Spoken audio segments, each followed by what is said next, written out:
are as a society today, and people are tired of politicians being accused of, and actually doing, taking taxpayer money and using it for their own personal piggy bank. The people are tired of it. For some more perspective on this, we have former State's Attorney Thomas Glasgow, who's been with us all day throughout our broadcast this afternoon. We appreciate you. And former U.S. Attorney, Assistant U.S. Attorney Jeffrey Kramer. Thank you guys both for coming in. Now, Jeffrey, I want to start with you. You actually kind of just made a comment about how the last case actually, specifically Sam Adams, really determined how this case turned out. I think in some ways you can really draw a straight line from kind of the burn the bridge kind of mentality that Sam Adams Jr. had the first time to where we are now. Because of what he did, which was basically promise that the defendant was going to testify, Judge Zagel last time gave a lot of latitude in cross-examination.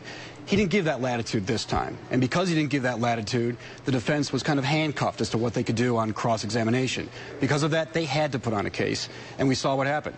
The cross-examination of Congressman Jesse Jackson Jr. did not go well for the defense, and I think the testimony of the defendant did not go well for the defense. So you can pretty much draw a straight line from the theory that they used the first time to where we are right now. Now, Tom, Sam Adams also made a point of saying, you know, they really wanted to try to get those tapes in, and that was one of the reasons he says they wanted to put him on the stand. Do you think that could have made much of a difference to have these tapes, or, you know, will that come up on appeal, the fact that they couldn't get them in, do you think? No, I think Zagel's ruling was absolutely right. The evidence that came in was the relevant evidence in this case. There are thousands and hundreds, and you know, when you've got a wiretap going, you've got a bunch of extra tapes that you will never see the light of day because they're just simply not relevant, as you and I discussed. But they tried to say that there were relevant tapes. Of course they're saying that, but, I mean... But there's already been a ruling by the judge saying that they weren't. And because they weren't, you now have tapes that did come in, and those tapes are relevant. This is what Blagojevich said. And that is the most powerful evidence that you can use. A special agent in charge is absolutely right. When you're sitting as a prosecutor and you've got somebody in their own voice playing the tape, and the jury hears that in the courtroom, there is no more damning evidence than what they got to play sitting in that courtroom listening to what happened. Yeah, that's what the FBI is saying today as well. And the jury mentioned it too. Now, let's talk a little bit about him on the stand, though. Did they have to do that? Was it a mistake, or did they have to put him up there?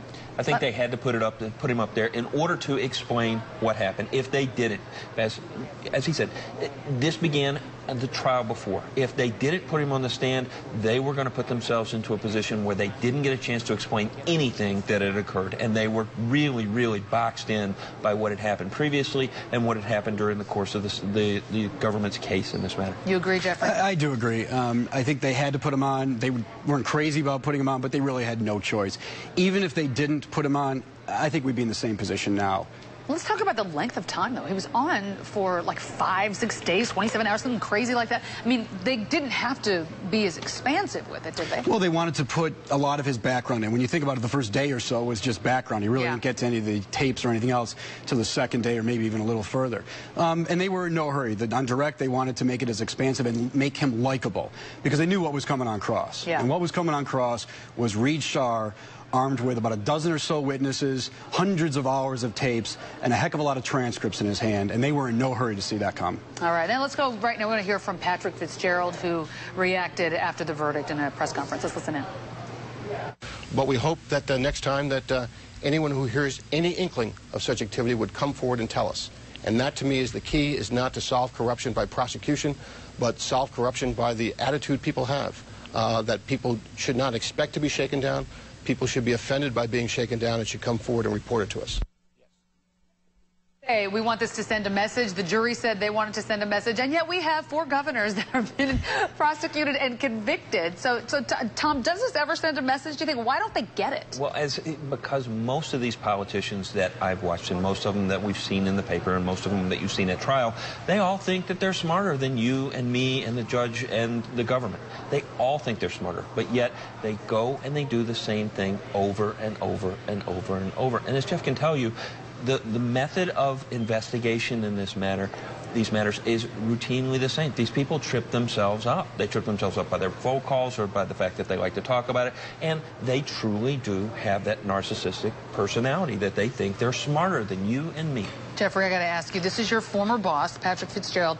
After that first trial, were there woodshed moments there, or was there like a, okay, let's go back and get him a pump-up situation? What was the morale like in the office? There were no woodshed moments. I thought they put on a very good case the first time, as evident by the fact that it was 11-1 on a lot of those counts. If they had won those counts, then we'd all say that was a great prosecution. And but for that one person, they would have gotten it. I think they went back, they listened to what the first jury said, and they retooled. They cut racketeering out. Their arguments were crisper, and I think that's what made the difference. All right, guys, thanks so much. I know you have talked a lot about this case. I mean, you're probably glad it's over, but thank you for taking the time. Thank you. We do appreciate you. Absolutely. Coming up, the people who decided the fate of our former governor. We will hear from the jurors in the trial and find out.